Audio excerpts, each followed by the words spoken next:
Hello and welcome to Successful Not Satisfied. Here is the podcast where we interview executives, CEOs, and business owners, much like you, who are trying to figure out how to make it all work, make it go, and dealing with the daily challenges that most businesses face. Here you're going to learn about what they're doing to overcome those challenges, and hopefully you'll get some ideas to help your own company. So check it out, Successful Not Satisfied. Enjoy the episode. Welcome to Successful Not Satisfied. I have Patrick Bardsley with me today. How are you doing, Patrick? Very well, thank you, Dan. How are you doing? Great. So we had a chance to meet through a mutual connection, and you have a very interesting and inspirational story about your business that I really thought would be great for our listeners to hear. So I wanted to talk a little bit more about what you do and kind of expand on the role that you play in helping out a certain subset of our population. So tell me a little bit more about your company. Yes, so I'm co-founder and CEO of Spectrum Designs Foundation. We're actually a group of social enterprise businesses that were started and established to create jobs for those on the autism spectrum. And so there's three main businesses. There's Spectrum Designs, the original, which is the apparel business. So think custom t-shirts, hats, pens, mugs, all those things that people get for businesses or special events. And we have Spectrum Bakes, which is a granola business, again, kind of delicious treat. And then Spectrum Suds, which is a laundry business. And all three businesses have the mission of creating work for those on the autism spectrum. And about 70% of their workforce are those on the autism spectrum being employed and engaged at kind of all phases of production, which is important because this is a group that faces around an 80% unemployment rate in the United States, and in New York State, where we are around 70%.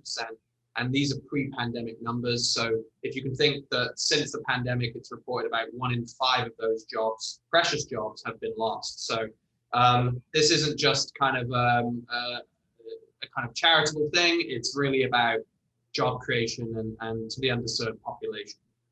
So what are the type of employees? Because the autism spectrum is quite broad. I mean, you have high functioning, which in some cases you would never know somebody was autistic. And then you have people who obviously it's a big impact on their life. So where do your employees tend to fit in? Well, our name's Spectrum Designs, and we do sort of hire across the spectrum or the continuum. Those who have little to no support needs, drive, live independently, come in, and they may be operating machinery or be in kind of different roles. And then you have those who are, much more high support needs, who may need even one-on-one job coaching, who are doing tasks such as sorting and folding and kind of some of those tasks that a bit more meet some of their skills and their skill sets. So we were really out there to create a job for those across the spectrum, because only about 30% of those who would have historically been known as Asperger's go on to college and things like that. That's that group. But there's about 70% that don't necessarily, but still have a lot to offer and just need to be given the right environment and the right opportunities. And that's really why Spectrum Designs exists. Got it. So what got you involved in creating a company like this? What's your backstory that started this whole thing? I'll try and kind of condense it, but essentially I was a camp counselor working at an American summer camp. I'm not from the United States, if that can already include that one in already. But I met a young man called Nicholas and his family, and lots of other parents that I spoke to at the time. We were kind of repeating the same thing, which was, and this is back in 2006, was just, what happens next? What happens when, my son or daughter graduates high school and faces these high unemployment rate and this kind of real dearth of opportunities for adults? Autism is lifelong. There's no real effect on life expectancy. We expect people on the autism spectrum to live as long as anyone else. And so facing those kind of lack of opportunities was just a big fear. And a fear that the parent, gets older and who's going to take care of them and what are they going to do and how are they going to fill their days. And so that kind of was carrying on. And I ended up, moving here and living with Nicholas and his family and helping during the day and then going to grad school. And 6 months in, Nicholas's father passed away. And just kind of the fragility of life was brought right to the forefront. And, that fear that the parent has and Stella, my co-founder, has was just right in front of her, and she just said, okay, I got to do this now. So she and another parent and myself got together and said, all right, let's, the path isn't there, but as mothers tend to do, they blaze the trail for others to follow. And they did just that. And so we started Spectrum Designs and the Nicholas Center, named after a son, at the same time. Spectrum Designs being the kind of business arm of things, and the Nicholas Center being the kind of support element, the human service, the job coaching, things like that. So we said, you know what, we'll start in her barn, the kind of American business story, right? Start in your backyard barn with a heat press and a little bit of grit and determination. And we used the two boys as our kind of test subjects. And we just said to ourselves, if we can prioritize good customer service, be competitive with pricing, put out a good product in a timely manner, if we can do those things, and we have the social mission, then it's going to become a, well, why wouldn't I? You can't lead the other way. You can't say, we're just a mission-based charity worthy of the crumbs from your table. It was never that. It was always good business principles, lead with that. Make people come to you because they've heard of what you're doing, but stay because you deliver their product within their budget and their needs. And that's kind of guided us through and what got us to this kind of, we had 80% year-on-year growth for the first kind of 5 to 7 years. And obviously that's kind of petered out now, but it still stays with us that, you can have the best mission in the world, but if you're not delivering something people need and in a way that, meets the market kind of demand, and your competition, then you're never going to be successful as a social enterprise or any business. Now you started with the two boys, right? And expanded from there. What type of projects or what type of work were they doing for the company, getting everything going? Yeah, so that was the t-shirt business. So they were doing, helping us print, fold, sort, making t-shirts. In the very beginning, that was, we were just doing kind of t-shirts for walks and things like that. So they were involved in that. Now, as the organizations have got bigger, one of them works in the laundry business, doing stuff for the laundry. And then the other one helps with a lot of our deliveries and pickups and drop-offs around, because he loves going in the car and using the map and kind of dropping boxes off to our local pickup and drop-off. So it's, and now we have people doing all kinds of tasks from, as I said, kind of counting, sorting, folding, sorting shirts by size, all the way up to running giant pieces of equipment, printing 600 shirts an hour, or doing graphic design, or all kinds of other administrative tasks that we have going on. I think you might have mentioned this, but how many employees do you have right now? So we are now at 59, and 34 of them are those who are on the autism spectrum. So we just employed 4 new people with disabilities last Monday in our new location in Westchester. And those are the best days, when you meet people who have maybe they're 30 years old and this is their first job and they never even thought they would have this opportunity. They have so much to offer and so many skills. And, people say that's great, you're doing such a good thing. And yeah, it is, but it's more, this is a hand up, it's not a hand out. And we say that all the time because these are people who are good employees. This isn't just like a nice thing to do. It's good. There's so many reasons that make it good for the business. And so, we're really happy the team's growing. That is our mission, right? Is to open our doors as wide as possible. And we're doing it even in difficult times that we've all been going through. Finally we're getting some momentum again. Now, how are these families or how are these employees finding you? Are there other organizations you're working with to find the employees? So yeah, it's a combination. So, we have our partner, the Nicholas Center, and they have vocational training opportunities. So people come in and they get access to our shop floor and they can kind of train and practice without the pressures of employment, and we can teach them and skill develop.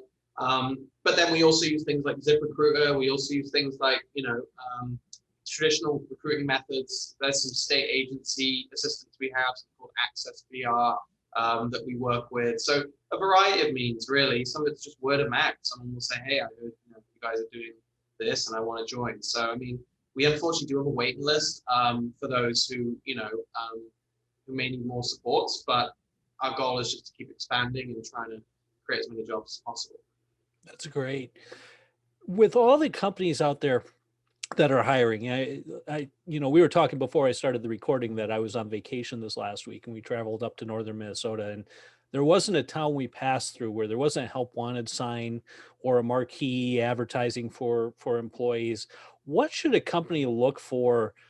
Because I'm sure there's hesitations hiring somebody on the spectrum. Now, again, maybe on the high level of it, that they would look at some of those employees that are high functioning. But what should somebody really consider when maybe hiring an employee like this?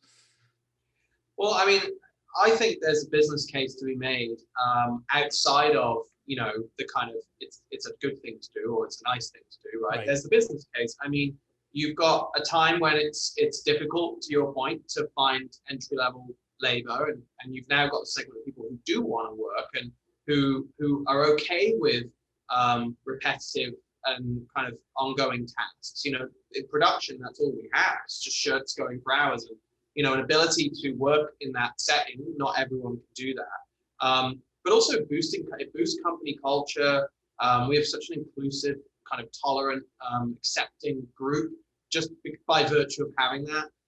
It boosts company reputation, of course. But I think, to kind of answer the first part of your question, I think being open to it at this time, as we are in this economy, I think it makes just business sense, because you've got a market segment of people that want to work, and once they're trained and employed, will stay. They're not looking over their shoulder. I'm making generalizations here, but there's data to support that.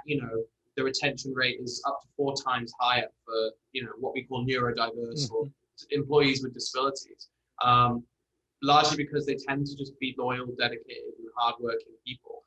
There's a huge segment of people with disabilities who are working in pharmaceuticals or now working in cannabis, because there has to be an element of trust and kind of rule following. And this is a group that tends to be very kind of honest in that sense. And when you're working with something that has a high perceived street value or requires an element of even things like data imaging, a lot of people do document imaging. They do a lot of that work as well for private data.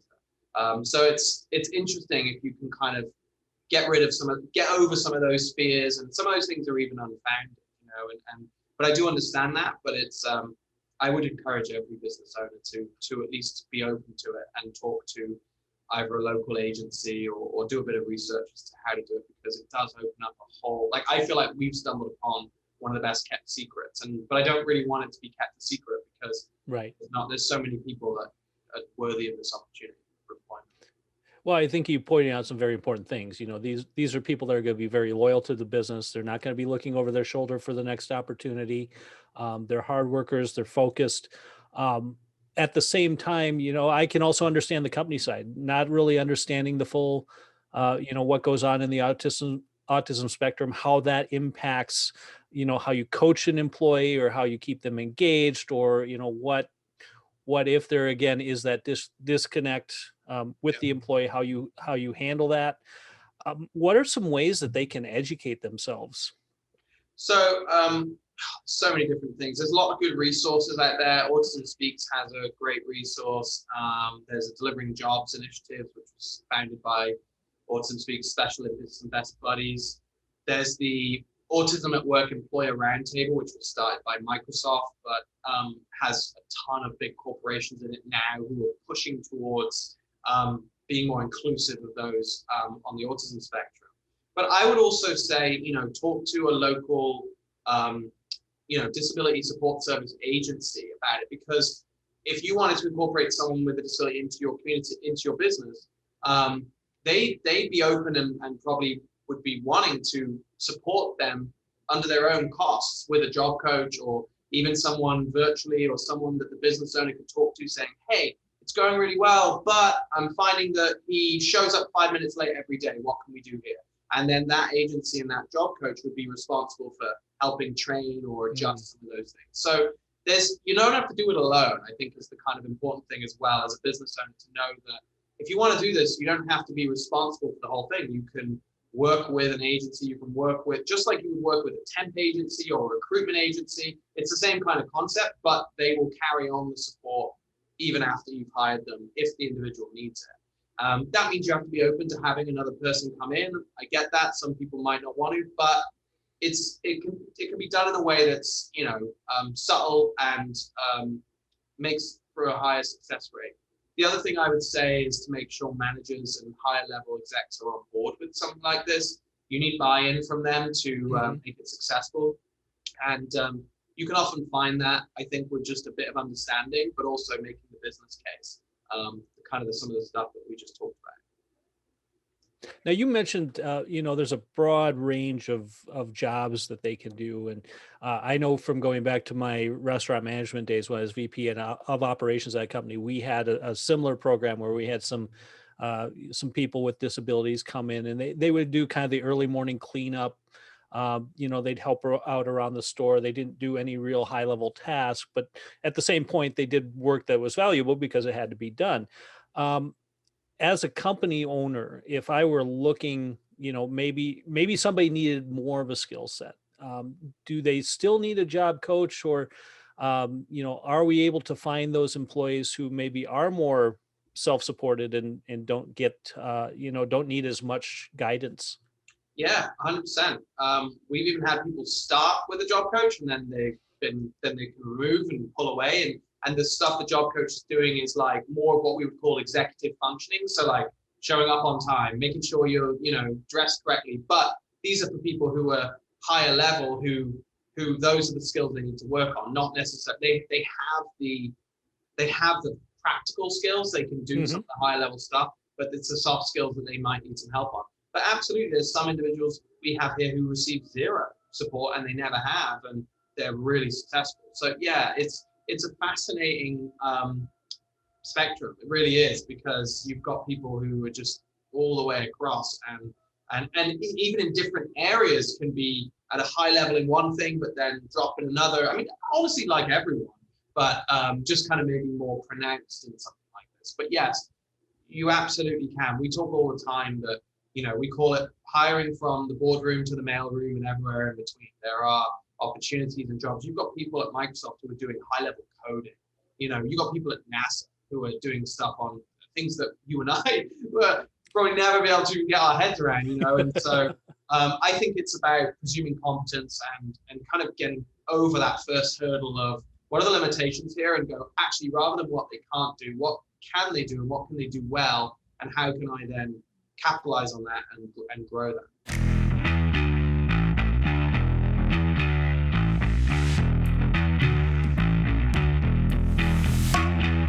Are you feeling like a prisoner in your own business? And what I mean by that is you spent all your time growing this company and you've gotten it to a point where it should be functioning on its own, but you still find yourself doing more than you should.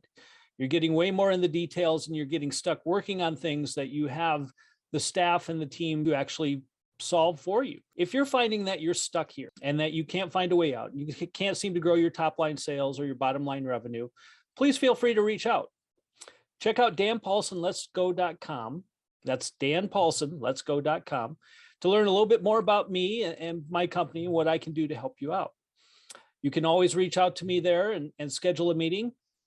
There's no obligation, no cost, and I might be able to provide you with some solutions that can help you get out of your own way.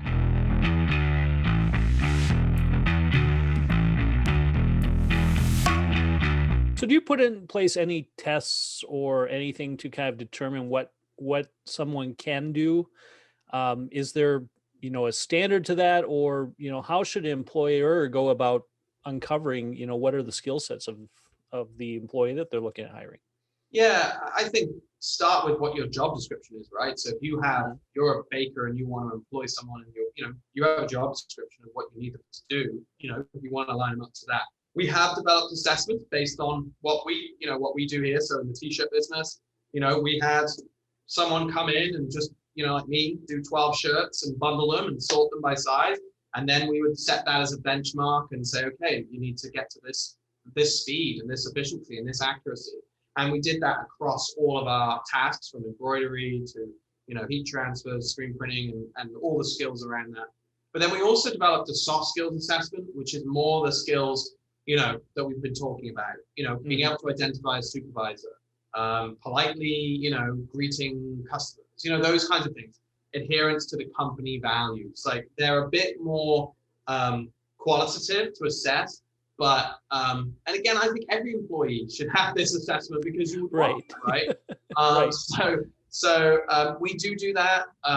We have a good tool on our website. It's called Managing a Mission, which has a lot of those tips and a lot of those kinds of tools in there, which I think it's a manual really for other employers to pick up if they're interested in doing something like this and go, okay, what are some of the things I can look for? How can I, adapt? How can I assess? And it doesn't have to be much more than what you're already doing. But obviously it's helpful to have a clear job description and a clear set of kind of rules and things to go by. And that should be true regardless of who you're hiring. Because the moment you mentioned job descriptions and going over employee value or company values and things like that, I'm wondering how many business owners listening to this would be scratching their head going, I don't know if Joe, who I hired, who isn't on the spectrum, would even be able to follow these things. Right. It's a good thing. It's like the kind of universal design theory, right? If you make this adaptation here, it's like you start to step back a bit and go, should really do this for everyone, and then it kind of starts to make sense, and then you'll find your business becomes more efficient, or people's roles are just more clearly defined, and all those other benefits. That's kind of the ripple effect after you've thrown the stone in the middle of the pond, and I think that's one of the things that's harder to measure for us, but we've just seen it, and we see it every day because of the nature of what we do. With the qualitative stuff, you mentioned the soft skills, which I think that's probably the most concerning part of any business owner that really doesn't understand autism, or, they're familiar with maybe what they see on TV or what they hear in the news, or maybe they do have a family or friend who is on that spectrum. And that's, I believe, often the concern is how well will this person relate to their surroundings and to the people that they're connected with. As you're looking at those qualitative things, what are some of the maybe the nuances you can uncover to see how well developed this person is to handle those issues? Yeah, I mean, look, we still do a traditional interview for many of our employees. Mm-hmm. Of course, it's been on Zoom, but which is tough. And when you look at some of the diagnostic criteria of autism spectrum disorder, impairment in social interaction is literally like number 1 or number 2. There's like 5. So of course, you're going to notice in the majority of people on the autism spectrum a slight difference in the way they interact socially. It's unfortunate that the traditional interview technique and assessment is a face-to-face conversation where your job is to be as social and as extroverted and everything as possible. That kind of isn't really a level playing field for this group. But I think, one of the things you can definitely look for are insightfulness. So, if someone is aware and they can openly talk about, oh yeah, that's something I do. If I'm not making eye contact with you, that's just because it's making me a little nervous, or it's just something that I find uncomfortable. If they can express that and share that with you, that's helpful, obviously. It shouldn't be a deal breaker, but it certainly helps if someone doesn't have a background. But as I said, there's so many resources now that I feel like it wouldn't be that complicated to find something. And then other things, other job experience, like kind of any other candidate you might look at is, what else have they done? What kind of references do they have? What skills do they have that can help kind of lend itself to what we're talking about? So, we say this all the time, hire for attitude, not just skill, right? So, okay, they might not have this great skill yet, but if their attitude is there and they want the job and they want to be with you and they want to help the company grow, we can develop those things on the side. We can teach them how to do this thing. We can work on making sure they arrive on time, or that they don't, or that they talk to people more in the break room, or that they come out on an employee happy hour. These are things that can make the autistic employee very anxious and nervous, and sort of understanding and accepting that not everyone, even though we all want to go to the company happy hour on Friday, that might be very challenging for this employee. And I talk about this, but like, we're not experts. We certainly have to constantly look at things that we're doing and say, like maybe we didn't do that as well as we could have. Maybe we need to evolve that. We are doing a company midsummer, picnic type thing, and I don't want to pressure anyone to come if they don't want to, but of course I want high participation. So, we're torn with it too, so it's a constant moving target, but it's the benefits just far outweigh any of the challenges. They really do. Sure. Well, what I hear you saying is, again, is pretty much universal. We're looking at one particular subset of employees here, but you're really facing the same challenge as you would with any employee that you have, because not every employee is going to want to engage in the company party or the picnic or whatever social function you have going on, and it has nothing to do with them being autistic. Maybe they're just introverted, or maybe they have other things going on. So yeah, I think that's probably an important thing for many of these. If you're listening to this and you're a business owner and you're looking at hiring, none of these challenges are new. You're facing all these every day. Yep, absolutely. It's like we've just kind of put a label on it, right? And now we're just like, oh, so it's this. But yeah, I find myself saying that all the time. And then we'll catch ourselves and go, well, how do we deal with this if this person didn't have a disability? And then we're like, oh, so there's your answer. Like try and treat everyone, like understand, be compassionate, make adaptations, but at the same time, treat everyone in the same way, and you'll kind of find your answer that way anyway. That's excellent.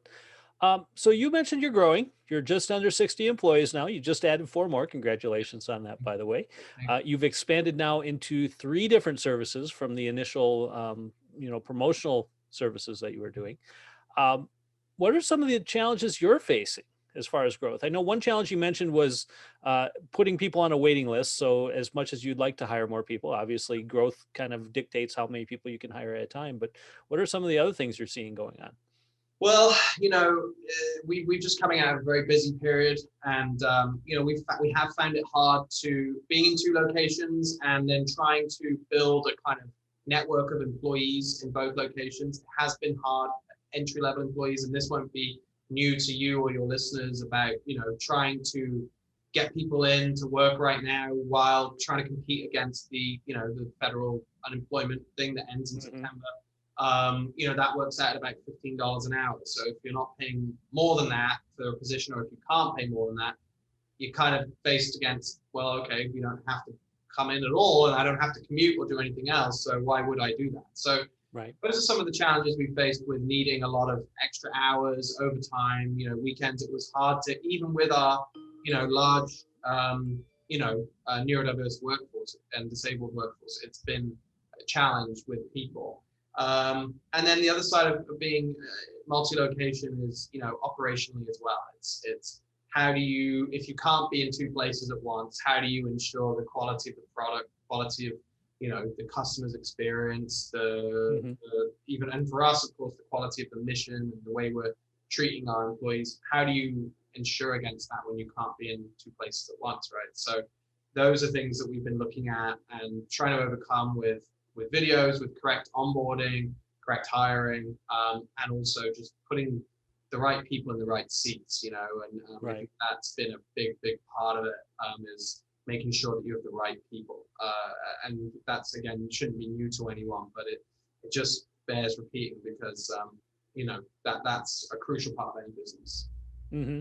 You mentioned, working remotely and doing a lot of stuff via Zoom, via video. And I know as we're kind of coming out of this pandemic phase and a lot of employers are asking people to come back to the office or at least do some sort of hybrid version of that.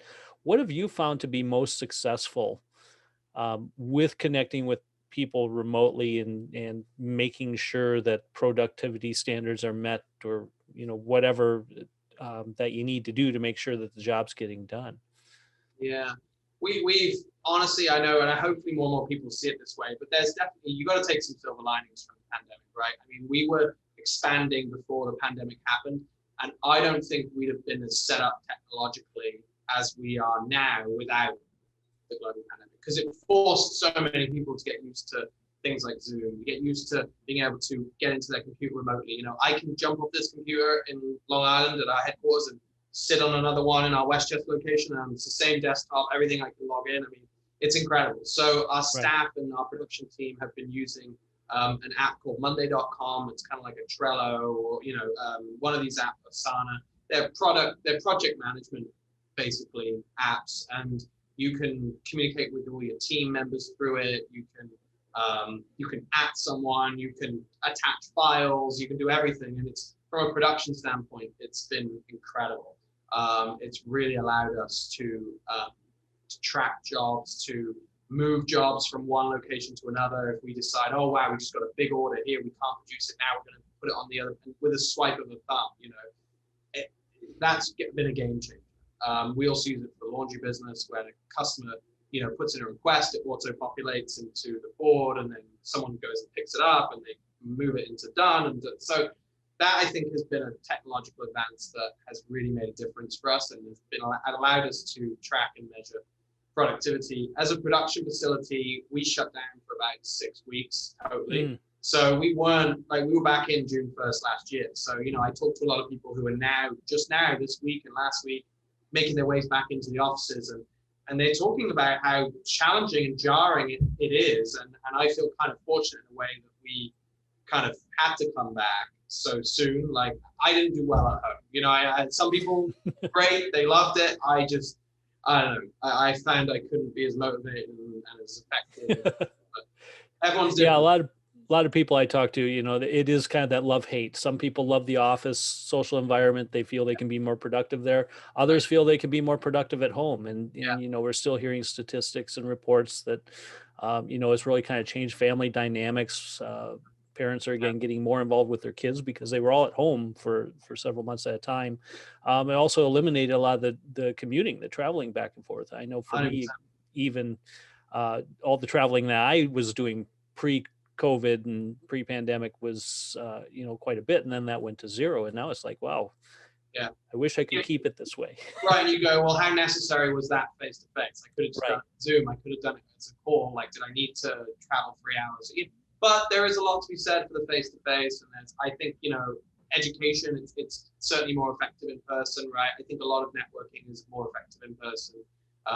Conferences, trade shows, there's just, like, they tried it, and I don't know your experience with it, but I didn't find it to be anywhere near as immersive and as interactive, but it's good stuff, but there was nothing quite like being in person, which I found sort of reassuring. It's, all right, we're not completely given, but I hear you. I mean, the family time, the flexibility to work from home, that's changed. I think it will change things forever. Well, you definitely miss that group dynamic. I think that's the one thing that you lack when you don't have people coming together in the office, or even a trade show or anything like that. It's that energy that sparks when there's a bunch of people in the room that just doesn't happen when you're on a screen, and you just don't get the same effect. Right, 100%. So what's next for Spectrum?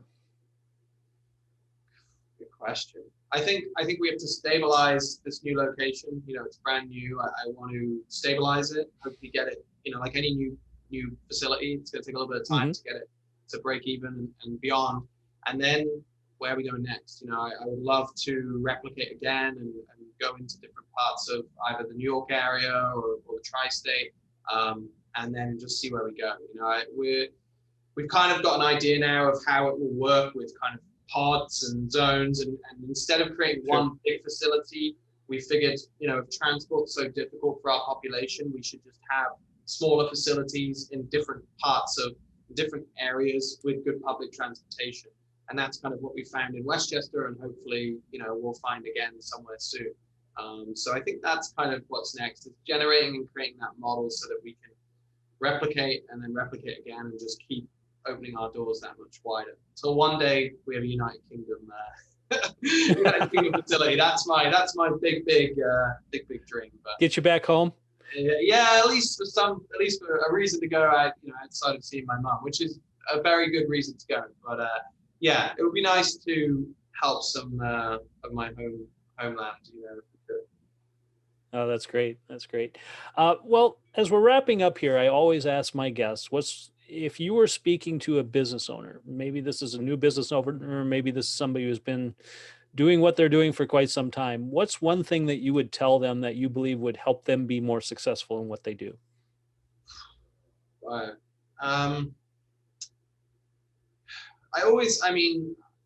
So again, I'm not an American native, but there's a New York term, but I think it's a pretty generic American one. But if you don't ask, the answer is always no. And I was always afraid of asking. And there's so many opportunities when if I'd have just asked, or if I'd have just been a bit more confident or believed in what we were doing, or what the business, maybe we would be further than we were now. So I think just always like being unafraid and of asking, because so many doors open when you just put it out there a little bit, because otherwise people don't know, and so I think that would have made a big difference. And if I'd known that then, now, if you don't ask, then it's always no. 100%. Is what guides us.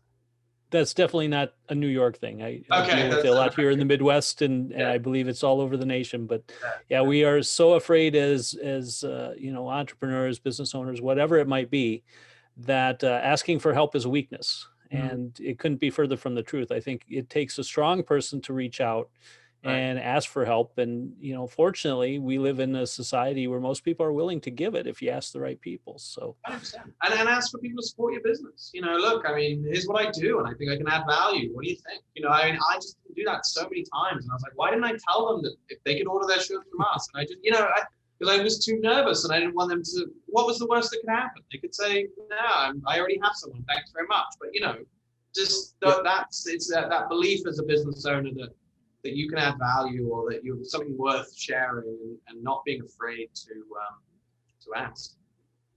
Yeah, I find many times that when they say no actually means not now. Right. Because I've had several people I've been connected with that, maybe not now, but 2-3 years down the road, they contact you and say, hey, I really need your help with this. And they want to hire you on. But you got to maintain that connection in order for them to do that. Yeah, definitely. Well, great. Patrick, thank you for taking the time. I really appreciate you joining me on the podcast here. We will have more information about you, your company, so people can reach out and get you. They can get it from the podcast notes. But just for the sake of our listeners, tell us how they can get a hold of you if they want to. Yeah, so if they go to spectrumdesigns.org, spectrumdesigns with an S.org, that's really our website where everything is. We're active on all social media, but if you look up Spectrum Designs, you'll find us. All the contact information's on there. And thank you so much for having me, Dan. I appreciate the opportunity always to talk to other business owners, to talk to people outside of just, I obviously do a lot of autism related engagement, but it's always great to be able to kind of open that up a little bit. So I really appreciate it. Well, and I hope people take away from this that there's a huge opportunity. So if you're looking at hiring people, especially for entry-level positions, but not only entry-level positions, right. There is a huge opportunity out there. Yeah, there really is. And I'm always happy to help and be a resource to anyone who has that interest, because we've got a mountain to climb, and so happy to do it. Well, we will tap into your experience again, and I hope to have you back on in several months from now and kind of see how things are going, and maybe we can take a step into a new chapter in Spectrum and how they're doing. Very cool. Thanks, Dan. All right. Thanks again, Patrick. Take care. Thanks again for checking out Successful Not Satisfied. Hopefully there's something you learned and you're able to take away and use in your own company. Check out our next episode in the coming weeks. And also, I would like to take a moment to thank our sponsor, KGI Design Group. They have been instrumental in helping put these podcasts and many other things together for us. They do a lot of my graphics and my branding. And if you need help with that, I urge you to contact them. KGIDesignGroup.com. Thanks again.